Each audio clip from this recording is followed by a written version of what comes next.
here today. Most of you have heard about my story, or you've read about it, or you've seen it on Yahoo or any of the other media. So I'll try to give you some stuff that's either about the book or some stuff that that I haven't shared with folks. And I've shared pretty much everything. So I've been doing all kinds of media recently. A lot of stuff hasn't been published. Some of the things that I'm writing an article, for example, right now, in fact, for the Financial Times. If you're familiar with the Financial Times, it's a London-based publication.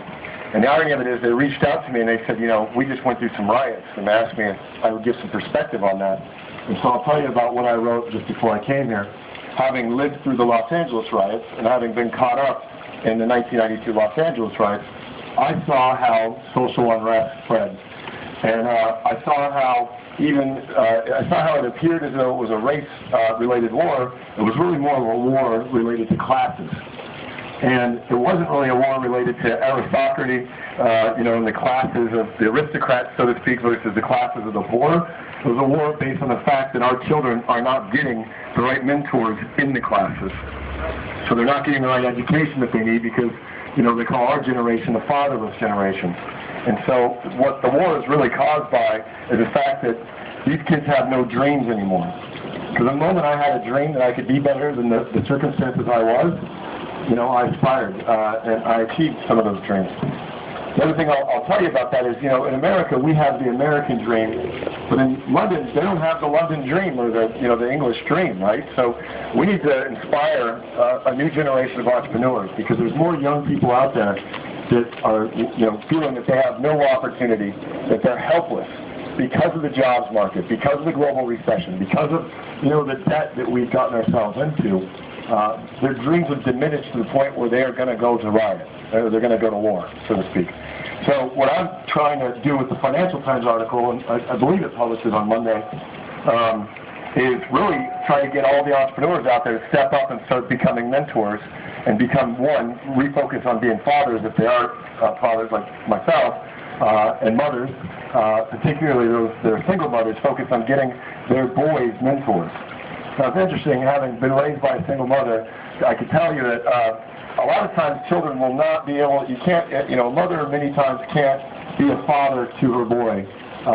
Thank you. And the reason why is obviously because, boys are boys and girls are girls.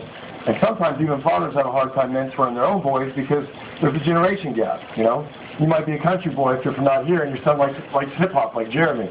Or vice versa, right? So sometimes there's a generation gap or, there's an environmental gap or dad's got to work a lot. And so what I advise people to do is just point your kid into the direction of who you think are suitable mentors as often as possible. Through books like mine, through articles, through getting them into environments where those mentors are.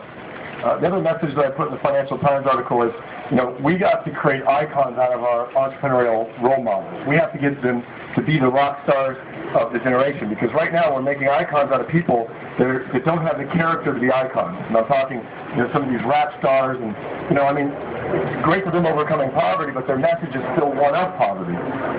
Now, believe me, I like great music. I like rap and I like rock, but I've reprogrammed myself to be able to interpret that music and not necessarily use that music as my programming. And that happened because I got a mentor by the grace of God and by my mother's unwillingness to let me go down the path of my brothers and sisters and my environment. I got a mentor, and when I got that mentor, he then started reprogramming my beliefs. And next thing you know, my beliefs started changing about myself. My esteem started growing. I started believing things that I never believed possible. I said I could one day be a writer. I started believing I could one day be a business owner. I started believing that I could do whatever I wanted to do. And from that dream and that belief system, I was then able to do those things. So, it was an interesting thing that it was on the 6th day of August, which was when it was the 6th day of August when the riots started happening in London. And it was the very day that my book dropped. Now I'll tell you, I'm a reformed man. I'm a God-fearing man, and the whole reason why I was able to overcome everything was because of the deals that I made with God. And I talked a lot about that in my book. And, you know, for a while there I wasn't honoring deals with God, and I had shame and I had grief. And the reason why I can proudly put some of the things that I've done wrong, because I'm not proud of them whatsoever, but I put them on paper is because I want everyone to overcome their own shame and their own grief and realize that no matter what you've done or where you've come from, if you're still alive and you still have a fighting spirit in you, you can be a success. You know, I'm living proof of that. And it was hard, so you guys know, it was very hard to document how I went from a gang member to a multimillionaire, because that's just not something I walk around with a badge of, you know, of honor with. A little backstory, my dad's from West Virginia, my mom's from Los Angeles, so that's why I have a little bit of country in me and a little bit of hip-hop in me, if you wonder why my accent goes back and forth. I have family from the Ohio area. The Blair family, you know, they started moving from from West Virginia into the auto industry, basically, you know, to get auto industry jobs, and I know that that industry is an important industry out here in Ohio, as it is in Michigan. And then from there, we moved to California in the aerospace industry. I lost my dad when I was 13 years old. He disappeared due to a drug addiction, and I never saw him again. And then, you know, shortly thereafter, my brothers and sisters started getting caught up in some bad decisions of their own, and so as a result, I was pretty much on my own from 13 on. So I share that story with you guys because I know we all have our own stories, and I know we all know someone that's going through something tough in their life, whether it be an at-risk kid that we all know, a family member, whatever the case is. I will tell you, back to the war on classes, it is, you know, it is not a war about the middle class versus the rich class versus the poor class. It's a war. It's a war that we don't really have classes these days. You know, not all kids are taught. Not all kids are equally. Not all kids have the same gifts. Many of us had learning disabilities, like I did, and learning abilities. And this teach to standard, one system approach just doesn't work. So the reason why I'm so passionate about ViSalus and network marketing and the things that I've done is we really compensate the teachers based on the productivity of their students. And so maybe one day when, you know, I have some influence over the president, if you guys saw my Yahoo article, you know, I said that you know, I wanted to become the education czar. And the reason why is because I believe teachers should be the highest compensated profession, and I believe they should be tied to the quality of their students. Amen. Yeah, thank you. Amen. And I believe they should be tied to the quality of their students for life. Because I would love it if the teachers that invested in me, that saw something special in me, were able to get their retirement and live great because, you know, they cultivated and developed a kid who couldn't pass a math test, who couldn't pass a reading test, right, into an entrepreneur. Because unfortunately in our system they tell you if you can be a doctor, they tell you if you can be a lawyer, they don't tell you that you can actually be the person who employs the doctors and lawyers, which is, you know, what we do here at ViSalus, right? Amen. So I appreciate opening it up to a couple questions if you have any, and then I'll send some books. So does anyone have any questions? Okay, great, thanks. Yeah. In the back, yes, sir? Yeah, hey, you talking about helping the youth. I'm involved in a prison ministry which specifically helps the youth. And we have a mentoring program where we meet with them once a week. Yeah, I would. So the gentleman in the back there said he's involved in a ministry program that mentors youth in prison. I've actually gone back to the very juvenile hall center that I was in.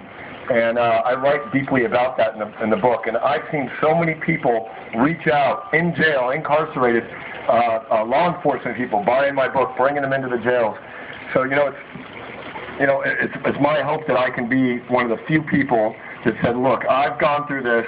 I've completely turned my life around. And I wouldn't tell people to follow me in every aspect of my life because, you know, I'm not qualified to teach in every aspect of my life.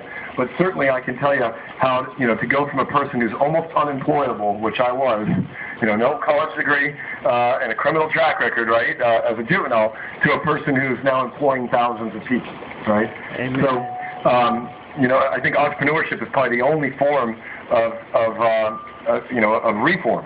Particularly when I say reform, I mean that beyond just that of reforming individuals who have blemishes on their record, but I mean saying reforming, you know, the hole, the big debt hole that we've gotten ourselves into in America and beyond. I mean, we need to inspire a generation of entrepreneurs. Amen. We really do. And what entrepreneurs are, for those of you, I know many of you are entrepreneurs with me, all we are is problem solvers.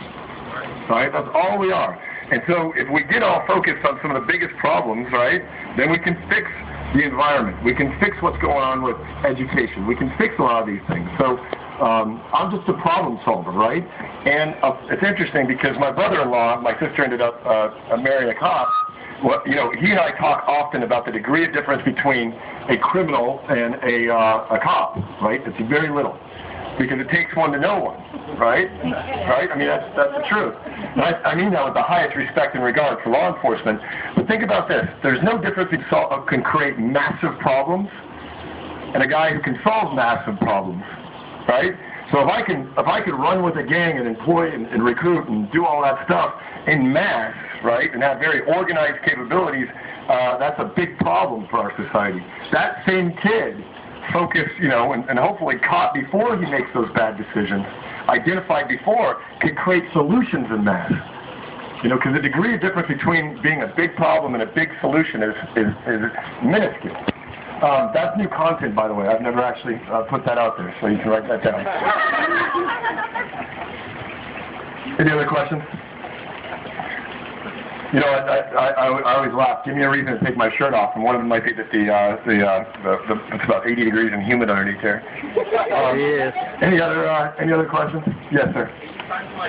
Oh yeah, I'll be signing books. All right, if there's no other questions, I'm gonna start signing books. Will you take your shirt off?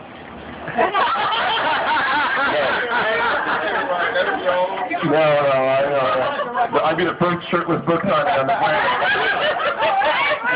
Yeah. Your company's attracting Hulk Hogan, Jessica Biel, Dennis Rodman, now Lloyd Jones Jr. yesterday. Why do you think that? You know what I'm saying? Why do you think this is attractive to them when they're offered thousands of dollars? Yeah, you know what? The world is now connected socially, and we built a company that's based on really solving a massive problem, which is obesity. And you know, every single day, people are dying as a result of health decisions that were connected to obesity.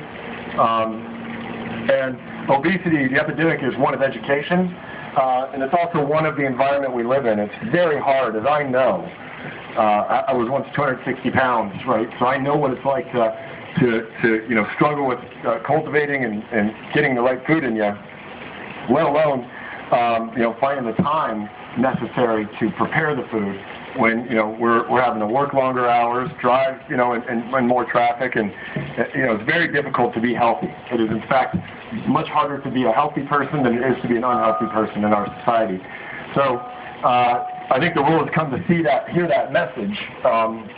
You know, Michelle Obama has done an amazing job of making that her White House cause. And you know, right now, our society, with our healthcare issues and what we're facing, is in big jeopardy if we don't get out there and start creating very simple solutions that taste good, mind you, to solve the problem. The reason why I say taste good is because one of the reasons why people love fast food is because it tastes good, right? One of the reasons why people don't love healthy food is because some of that stuff doesn't taste good, right? I mean, you know, and the reason why we love fast food is because it's fast, right? Healthy food is generally not fast. And so there's, you know, that we're not going to change that culturally. You know, there's a lot of purists I know, they write into me and they say, you know, we could just get everybody to raise their own crops again. You know, well, that ain't going to happen, right? So we created a very simple solution, one that's customer focused, not just entrepreneurial focused. And a lot of celebrity brands, whether it be Hulk, Percy Miller and the Miller family, and there's a variety of them that are just lining up, coming on board right now in major ways. And one of the reasons why I've thrown my hand out to those celebrity brands is because they're influencers, right? They can help. They influence people to make decisions. And so my goal is to get the influencers to help people make decisions. But it's not just focused on all the celebrity brands. But they're all coming aboard. That's for sure. Any other questions? Nope. What's that? Oh, sign some books. Thank you guys very much.